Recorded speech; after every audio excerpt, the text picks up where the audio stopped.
Alors, quand on fait de la musique, on est vite noyé sous une avalanche de conseils de mixage sur Internet, n'est-ce pas?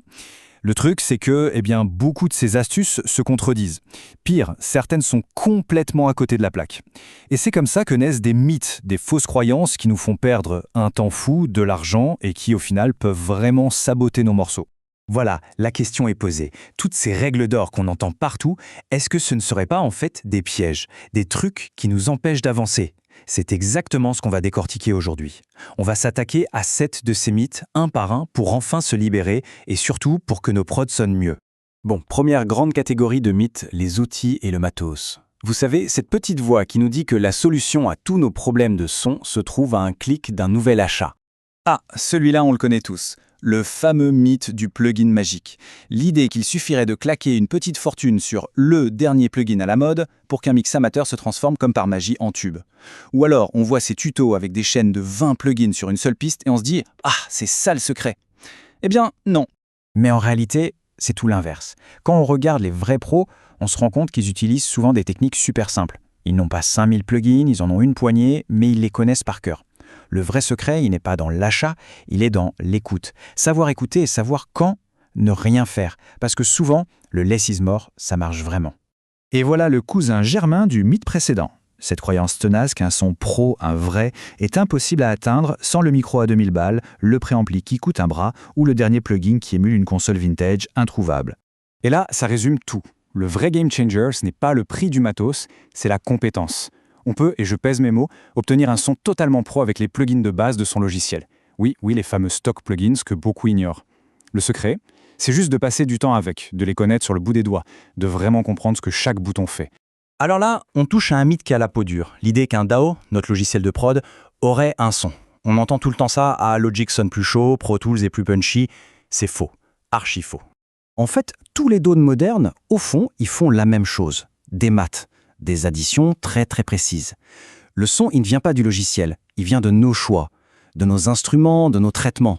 Du coup, le meilleur DAW, ce n'est pas le plus cher ou le plus à la mode. C'est juste celui qui nous permet de bosser vite, de ne pas bloquer notre créativité. Celui qui nous semble logique, tout simplement. Ok, on a parlé matos. Maintenant, passons à la technique. Toutes ces fameuses astuces de mixage qui, en réalité, font souvent plus de dégâts qu'autre chose. Celui-là, je pense qu'on l'a tous entendu 1000 fois. C'est peut-être le conseil le plus répété de la planète mix, et l'un des plus dangereux. Cette règle gravée dans le marbre, les basses, c'est toujours en mono, point. Sauf que c'est plus compliqué que ça.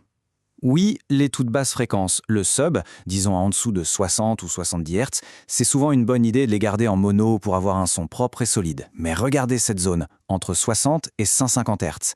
C'est là que se trouve le corps de la basse, le bas du kick, et il y a là-dedans une tonne d'infos stéréo qui donnent de l'ampleur et de la puissance à tout le mix. Et si on applique la règle bêtement et qu'on force toute cette zone en mono, on tue littéralement l'énergie du morceau. On aspire toute la largeur et on se retrouve avec un son tout plat, tout petit, sans vie. La seule vraie règle, c'est d'écouter et de décider ce qui fonctionne pour le morceau. Ah là là, le grand classique. Le piège dans lequel on tombe tous. Notre cerveau est programmé comme ça. Ce qui est plus fort nous paraît meilleur.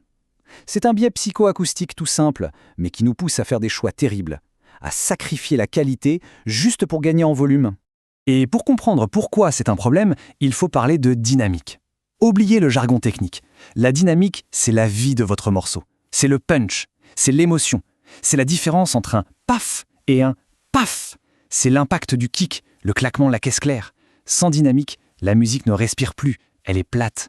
Et voilà le résultat. En haut, on a une piste qui respire, avec des pics, de la vie. En bas, c'est ce qui se passe quand on écrase tout avec des compresseurs et des limiteurs pour que ça sonne juste plus fort. On obtient une brique, un mur de son complètement plat, sans aucun impact. C'est fatigant à écouter et ça n'a plus aucune âme. Allez, dernier mythe technique, et celui-là, il est fondamental. Le mix sonne un peu brouillon, un peu boueux. Quel est le premier réflexe de 9 personnes sur 10 ?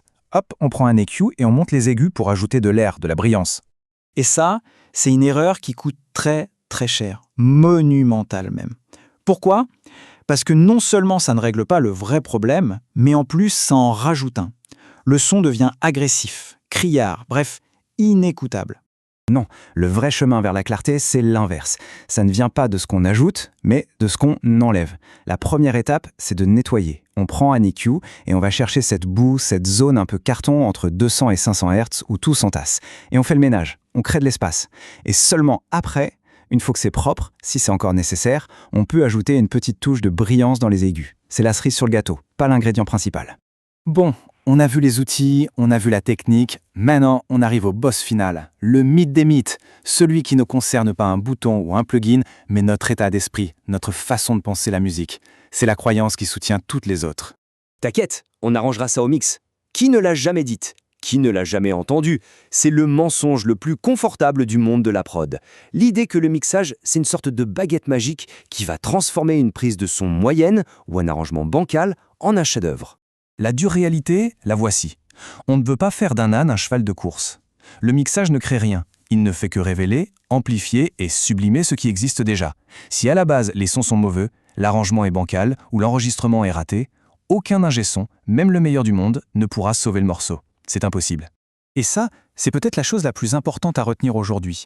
Un mix de folie, ça ne commence pas au moment où on ouvre la session de mixage. Non, ça, c'est la dernière étape. Le mix, c'est vraiment la partie émergée de l'iceberg. Tout, absolument tout, commence à la source. Le choix de chaque son, la qualité de la compo, la force de l'arrangement, la propreté des enregistrements. Si toutes ces étapes sont solides, le mixage devient presque facile. Un super mix, ce n'est rien d'autre que la suite logique d'une super production. Alors voilà, une fois qu'on a mis tous ces mythes, toutes ces fausses règles à la poubelle, qu'est-ce qui reste? Il reste un immense espace pour la créativité. La question, ce n'est plus quel plugin il me faut ou c'est quoi la bonne technique. La vraie question, c'est maintenant qu'on a compris que tout part de nos oreilles et de la qualité de nos sources, qu'est-ce qu'on va bien pouvoir créer?